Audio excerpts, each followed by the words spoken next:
In the editing process, here are the things that you need to do.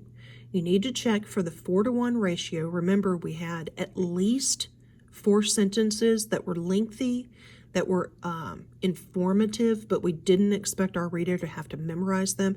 And then we had the 1 punch point sentence.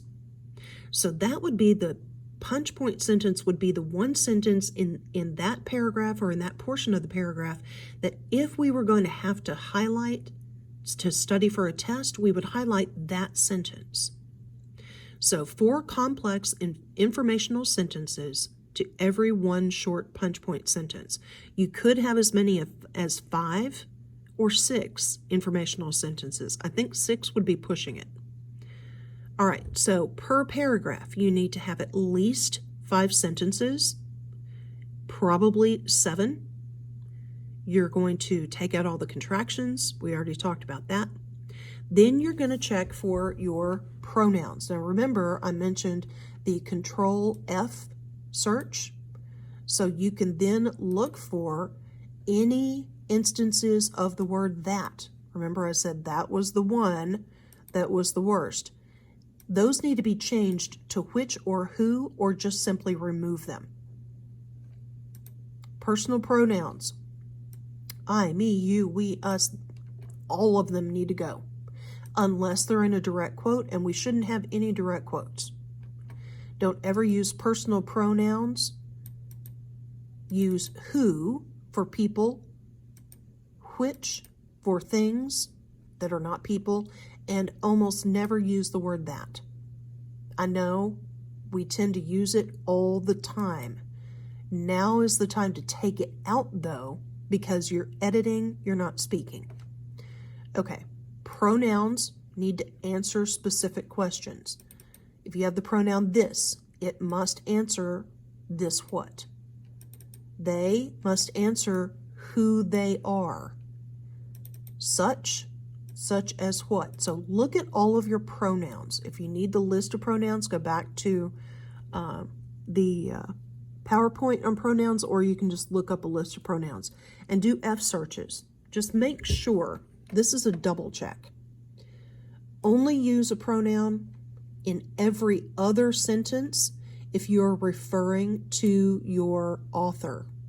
You must alternate with the noun or the proper noun for every time that you use a pronoun for your author. This is why I had you look up whether your author was a male or a female, because what you can do is you can say, Dr. Joyce Brothers, blah, blah, blah. She, da-da-da-da-da. Dr. Brothers, then, da-da-da-da-da. Now remember, don't ever refer to your expert by their first name only. It's rude.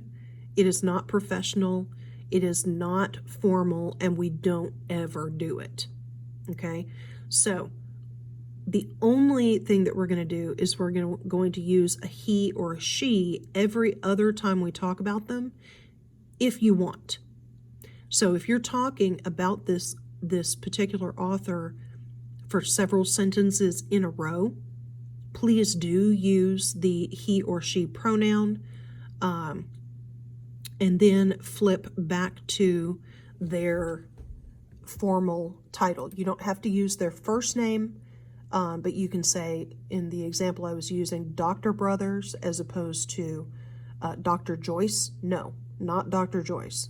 She's not Dr. Phil. This is a formal paper. So the next thing I want you to do is, in this chunk 7 that we're still on, I want you to underline all of your author introductions. So those are going to be your signal phrases, and then highlight or circle all of your in-text citations.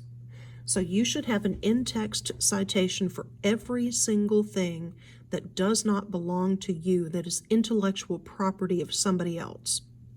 Now, let me give you a tip on that. You do not have to put the same in-text citation sentence after sentence after sentence. If you have a whole bunch of stuff from one person that came from the same page or the Yeah, basically the same page. You can put all of it after the signal phrase for the author. Dr. Joyce Brothers claims that blah, blah, blah. And then you can go Dr. Brothers, she, Dr. Brothers, she. Then put your in-text citation at the end of the portion of her information that you're using. If you switch to a different person or a different page, then you do need to change the in-text citation. But if you're using the same person, the same citation would be repeated over and over and over again. Take out all but the last one.